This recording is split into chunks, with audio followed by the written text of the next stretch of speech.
আমার কাছে এই যেখানে বলে গেলাম, আগে যেরকম ছিলাম এখন যেরকম আছি, আল্লাহ আমাকে যত বড় চেয়ারে বসাক না কেন, আমার মধ্যে কোনো পরিবর্তন পাবেন না।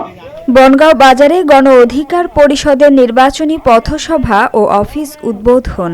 বিস্তারিত থাকছে ঠাকুরগাঁও থেকে মোহাম্মদ রানা ইসলামের প্রতিবেদনে। ঠাকুরগাঁওয়ের গেদুড়া ইউনিয়নের বনগাঁও বাজারে গণ অধিকার পরিষদের উদ্যোগে নির্বাচনী পথসভা ও নির্বাচনী অফিস উদ্বোধন অনুষ্ঠিত হয়েছে। বুধবার বিকালে আয়োজিত এ কর্মসূচিতে প্রধান অতিথি হিসেবে উপস্থিত থেকে অফিসের উদ্বোধন করেন ঠাকুরগাঁও 2 আসনের ট্রাক মার্কার প্রার্থী ফারুক হাসান।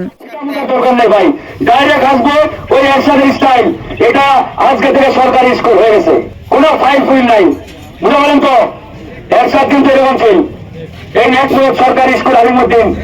পথসভায় বক্তব্যকালে ফারুক হাসান বলেন, দেশের জনগণ আজ সৎ, সাহসী ও জনবান্ধব নেতৃত্ব প্রত্যাশা করে। গণ অধিকার পরিষদ সাধারণ মানুষের অধিকার প্রতিষ্ঠা ও ন্যায়ভিত্তিক সমাজ গঠনের রাজনীতি করে যাচ্ছে। তিনি দুর্নীতি, দুঃশাসন ও বৈষম্যের বিরুদ্ধে ঐক্যবদ্ধ হয়ে ট্রাক মার্কায় ভোট দেওয়ার আহ্বান জানান। তিনি আরও বলেন, নির্বাচিত হলে এলাকার সার্বিক উন্নয়ন, কর্মসংস্থান সৃষ্টি এবং সাধারণ মানুষের মৌলিক অধিকার নিশ্চিত করতে তিনি নিরলসভাবে কাজ করবেন।